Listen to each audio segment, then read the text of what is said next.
This Family Life News podcast is made possible by the support of listeners like you.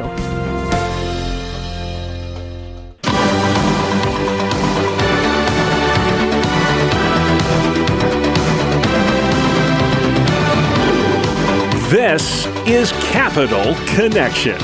Fridays during the Noon Report, we give you, the listener, direct connection to all that's happening in Albany and Harrisburg with the experts on the issues at the state capitals. They are, as always, Michael Geer at the Pennsylvania Family Institute and Jason McGuire with New York Families. Well, here we are, guys, just about 2.5 weeks to go until Election Day. And in Pennsylvania, Michael, it's all about the retention election. We're talking about those 3 state Supreme Court justices on the ballot November 4th. What is at stake here, and why does it matter so much? Yeah, these retention elections have been making a lot of news. These 3 justices, Democrats Christine Donahue, David Wecht, and Kevin Dougherty, are all seeking new 10-year terms on the court.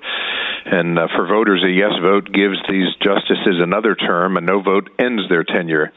Now, these justices have been involved in some very controversial decisions from the bench. For example, the COVID shutdowns, gerrymandering, and supporters of keeping these justices have been running campaign ads for them in support of abortion. Those are just some of the weighty issues that come before the court and that impact the future of Pennsylvania families. All right, there's a big voter guide you got hot off the presses, and we'll give the web address at the end, Michael, where folks can go and get that. But in New York State, it's all about that New York City mayoral contest. We saw again this week, Governor Hochul hitch her wagon to Zohran Mamdani, the self-avowed socialist. I've often wondered this. Many people look at New York City as the seat of capitalism in America. How does a man with a message like his, government run everything, poll so well, even in far-left New York City? Well, I think you're seeing a pendulum swinging in the left and the right. Right now, I think you've seen the rise of President Trump, who's a populist president on the right, and I think you're seeing candidates that tend to be more populist on the left. In this case, it's a socialist, but he's speaking the message that many people are hearing about affordability, student loan debt, and how difficult that issue is, how young people are having a hard time buying houses today, and that message is resonating with many voters in the downstate area. They care a little about the socialism, but they are resonating with the populist message that he is bringing. The polls now today show that both former Governor Cuomo and Curtis Lee are way behind. Can any of them make this interesting in the closing weeks of this campaign? Well, if the polls are wrong, then it could be an interesting race. It's really hard to tell where those polls will actually be. Some of the voting demographics are hard to poll these days. I expect a tighter race than polls are showing, but it's difficult to see overcoming a 20-some point lead by Zohran Mamdani over his challengers. Well, Michael, there was a poll done by Wright State University in Ohio recently that caught my attention. I thought it was a major story. It showed that marijuana plays a role in 40% of all fatal car crashes. 4 out of every 10 involves marijuana use, a drug that is now legal in half of the states in this country. You're fighting to make sure that Pennsylvania doesn't join that bandwagon. What was your reaction to that study, and how are things going in Pennsylvania to keep marijuana from becoming legal? Well, that study was very interesting because it did show that impaired driving was from recent marijuana use. It was not just lingering marijuana in the blood. That study and so many other studies that show impaired driving, youth substance abuse and addiction, cannabis use disorder, increased risk of mental illness and psychosis, they're all providing us with really good arguments, sadly, but good arguments on why legalization of commercial sale of marijuana is wrong for Pennsylvania. So right now we're hopeful we can make it through this extended budget season dodging the legalization bullet, and then the weight of these bad effects of marijuana use hopefully will prevent its expansion here in Pennsylvania in the future. Well, Jason, New York's Attorney General Tish James was in the news for all the wrong reasons. She's going to be arraigned next week on criminal charges in Alexandria, Virginia. And this is serious stuff. She could face prison time, even loss of her law license if convicted. She's claiming this is a weaponization of the Justice Department. What's your reaction to what's happening happening right now with New York's top prosecutor, Attorney General Tish James? Well, I think we should remember that she does have the presumption of innocence, and that is how our judicial system works, and we recognize that.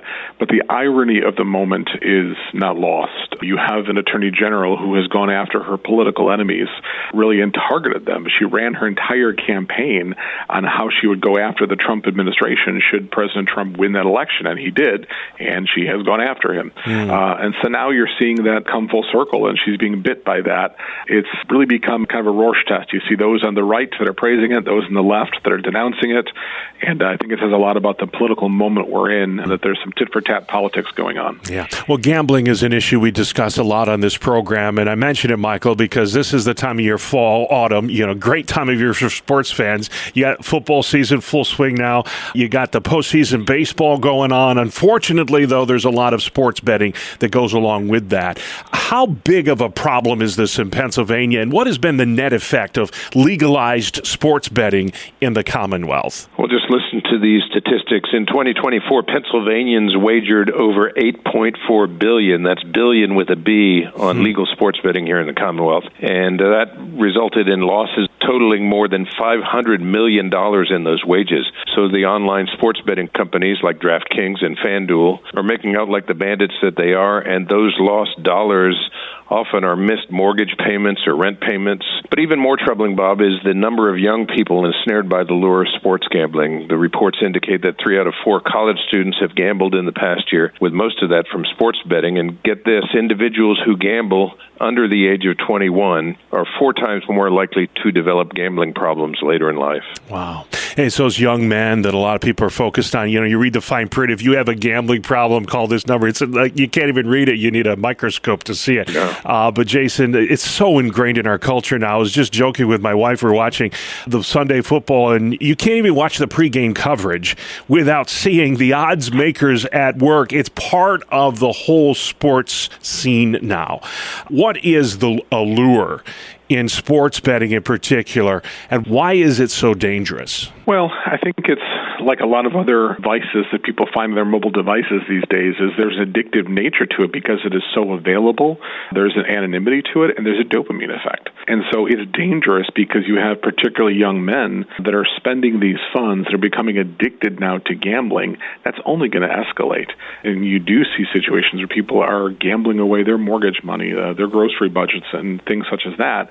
But it often begins at that younger age in college. It's not going away. It's becoming a greater and greater part of our culture, and that should be concerning for all of us. Yeah. Parental rights in education is another big topic. Mike, I remember when I ran for school board in the district that I live in, I supported age-appropriate learning standards, and all of a sudden I was called a Nazi who wanted to burn books.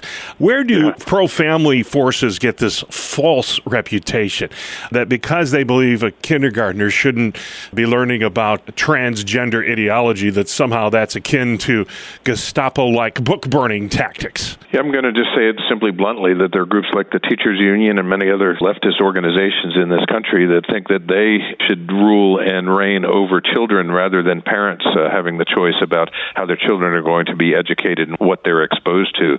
And so based on the power that these teachers unions, well-funded organizations have, they have a propaganda arm that then says anybody who thinks there should be age-appropriate standards in children, let's say in kindergarten or preschool or even in elementary school, should not be exposed to sexually explicit materials, that somehow that's banning books. We know better. Parents know better.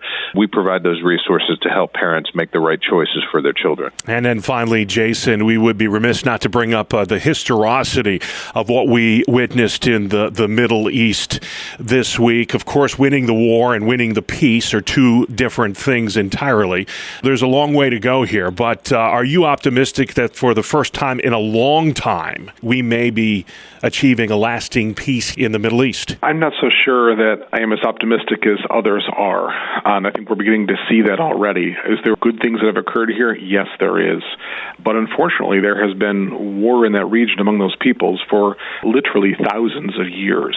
And we know that true and lasting peace will not come without the return of King Jesus, the Prince of Peace. And so while we want to work for peace, we pray for the peace of Jerusalem, ultimately we know that the greatest need is spiritual, not political. And I think that any peace in the Middle East will be short-term in light of understanding where we are ultimately heading as a world. All right. That'll have to be the last word this week. The fastest 10 minutes in radio. It goes by fast. If you have any questions about any of the issues discussed today, or you simply want to know, what is New York Families anyway? Why do you exist? Jason, you've got a wonderful website where folks can go. What is that, if you would, sir? NewYorkFamilies.org. And stay informed on all the issues in Pennsylvania. Get your hands on that new voter guide at the PA Family Institute. Michael, where can folks find you? PAFamily.org. Thank you for listening to this Family Life News podcast. If you've been encouraged by what you've heard, please share it with others and click the subscribe button to automatically receive future episodes. Family Life is a listener-supported ministry. Podcasts like this are made possible by your financial partnership. Find out more at familylife.org.